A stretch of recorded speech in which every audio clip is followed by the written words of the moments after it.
So, gentlemen, today's topic is, I guess we could say we're thinking theologically about ecclesiology. It's ecclesiological topic, um, and it is related to a phenomenon I think that we've all experienced in our own circles of friends and colleagues, of people who grew up. These are certainly people who have grown up in the evangelical church in America, and somewhere during their midlife journey, they've decided to leave evangelicalism, in this case for the Eastern Orthodox Church.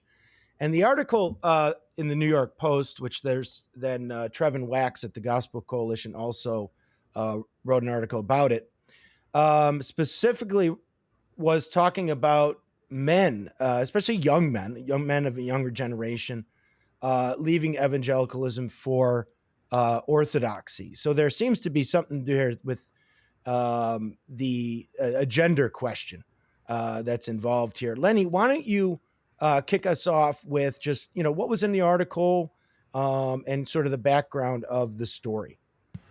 Well, yeah, Trevor Wax was commenting on this New York Post article, trying to understand what the Post had noted was a kind of interesting attraction of young men. What he says is the massive uptick in conversions to Orthodoxy, which many would see as strange because evangelicalism is young, hip, modern music, modern approach, very 21st century. Whereas Orthodoxy seems to be stuck in the medieval period, and so it kind of caught the idea of one of the writers of the Post. He starts off by highlighting an individual who's Ben Christensen, sorry.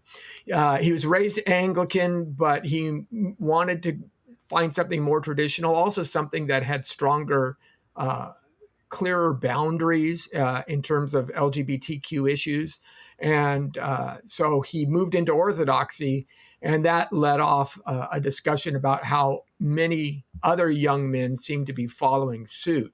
So Trevin Wax, in his article, starts to try and understand what this shift means. Is there something that we can learn from this? He provides, four different points in his article that evangelicals can draw from this, and we'll probably go through each of those. But the main point is, I think, a point of curiosity. Why would a 20-something or groups of 20-something, especially young men, be so attracted to something that is medieval? And that's the question that both articles really are asking. Yeah, and I've seen this not just in. When I was at a particular school of evangelical theology located not too far from us, down the street, and I won't name names here to protect the fairly innocent.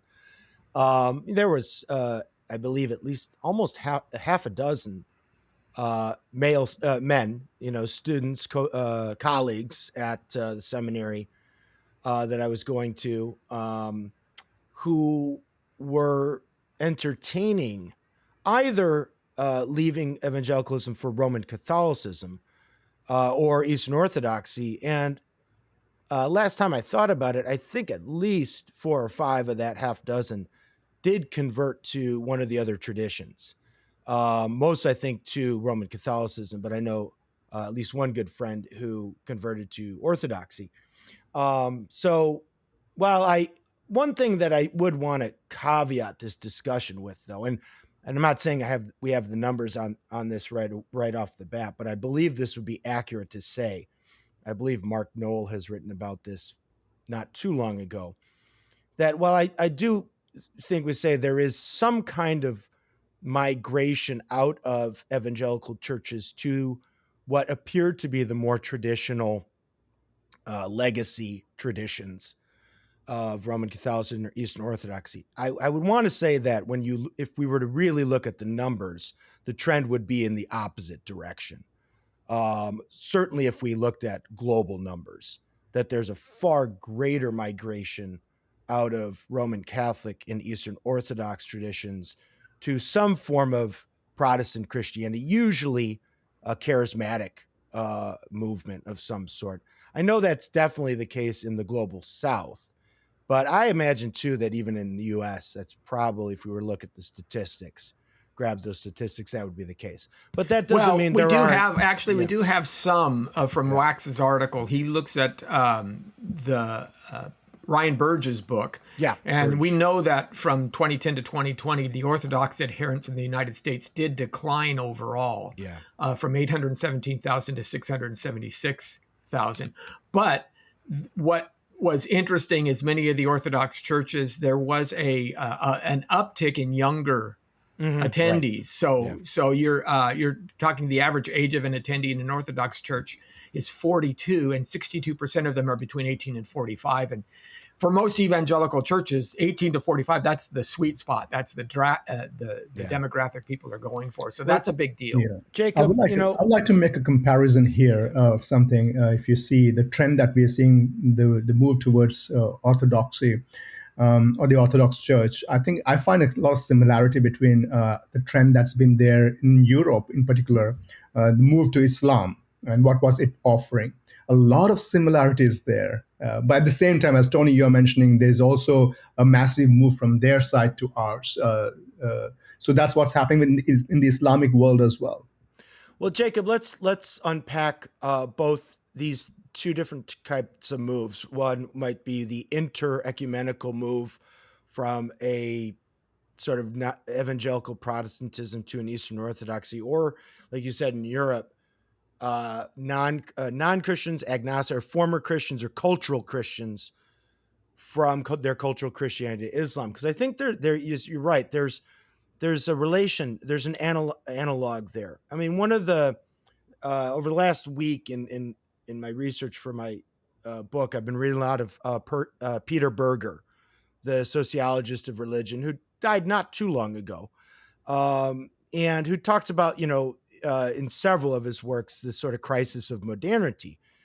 And one of that crisis is the abundance or the overwhelming of the person with choices, right? Where all sort of boundaries that would have been in place in a more traditional or pre-modern society, where you're sort of born into a tradition, the society around you enforces the rules, the roles, the regulations of that tradition, and you just sort of kind of accept that as reality. That's it. You're born into sort of a Western Protestant world, or a Roman Catholic society, or Eastern Orthodox in sort of Eastern countries, and you kind of live and move and have your being in that, and the social structure reinforces what you're supposed to do, how you're supposed to do it, what you're supposed to think, what you're supposed to believe. And in one sense, Berger makes the point that it is Protestantism that is the first of the religions to sort of confront the problem of modernity, which really arises not because of Protestantism, but because of just social factors, the advance in technology, the mobility of a technological society, the opening up of nations to pluralism and multiculturalism, which just sort of happens for economic reasons, political reasons, so on and so forth. And he seems to suggest Protestantism was like the first of the religious traditions sort of to deal with that head on. And maybe it didn't always go so well, the theological liberalism and stuff. But what this does, though, this problem of modernity, it puts each individual into this very uncomfortable position of having to sort of really just decide for oneself. What are you going to believe? How are you going to practice? What community are you going to join? How are you going to live your day, which all have effects on how you're going to live your day-to-day life. So you get this smorgasbord of sort of religious identities to choose from. And he does mention Roman Catholicism more often than Eastern Orthodoxy. But it does seem to me that one fundamental sort of psychological reason why somebody growing up in an evangelical church may then want to move towards Eastern Orthodoxy or Roman Catholicism is because there's at least the semblance of boundaries, fixed roles and structures, traditions that we are, So he talks about these types of are more resistant to modernity. Hmm. Now, I don't know that that's necessarily true, but that there's at least a semblance, I think, that if I was to go into the Eastern Orthodox Church or maybe the Roman Catholic Church, I'd have this great structure around me, and I'd know my role and I'd know what to do and when to do it and how to do it. And I think that does present itself as sort of a comfort to the young person who's now in the second or third generation of this crisis of modernity. Yeah, I think I might. Let me see if I can stretch this a little bit. And also, in my experience, and I don't know, I can't generalize this, there's no statistics to this, but I think people I've seen converting to Catholicism are mostly because of the pressures of the culture that they faced, and the solution, some of the key issues that the Church of Catholic conservatively deals with. That's been the case. With the Orthodox Church, I've found it to be more theological in basis, in the sense that it answers some of the questions that culturally people have been facing, but at the same time, theologically, they've been, as you mentioned, we didn't have a common doctrine being prescribed when it comes to certain matters. So that's been my experience. But having said that, let me also say this, that there is something that miss in this whole discussion is this, especially with the Orthodox Church and the appeal that is there. One of the way it is projected is that if you look at the history of nations, history of empires, I'm not saying, I'm definitely Russian, people are known to be Orthodox, but much of the movement towards the East and the rest of the world of colonialism had been through the Protestant, denomination, like people who claim to be and Catholic in nature, the Crusades and things like that. But there's nothing that you can point to the Orthodox Church in particular to blame Right. them Well, about. So that's been an appeal, and I'm saying that also mhm. because in this generation they've been the whole mood of people is towards that, the whole idea of an aversion to history, an aversion to what has happened recently. So what they find, especially they are Christians. We're talking about Protestants moving to Orthodox Church. They believe in Christ, but at the same time, they also want to disaffiliate with any kind of historical baggage that their Yeah. denomination would have. And moving on to the Orthodox Church, kind of allows them to have that disassociation and then move on from there. And the other thing I would point out to is the whole idea of coming back to the idea of patriarchy. Even their heads are called patriarchs. And I think that is giving some kind of stability to the people that they're looking for in terms of common voice, in terms of order in institutions, including marriage, for example. One of the differences you will see between Catholics and Orthodox is that they allow for marriage for their priests. So they see that order in that family there as well, which is then prescribed to their congregation. And also, if you, the other thing I would say is there's an appeal to the idea of minimalism or pietism. There's an appeal to the idea of uh, the cause of the vulnerable. So why I'm saying that is because if you analyze in recent times, a denomination that has been persecuted the most, especially in the Middle East and also in other parts of the world, you would find that it's the Orthodox Church.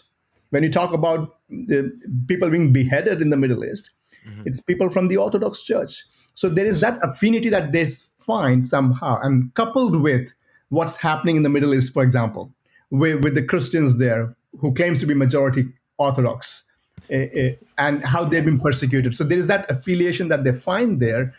These are some of the factors and motivations towards, I think, especially among young people, that they get concerned about and make that move uh, to relate with Christians who claim to be from the Orthodox Church.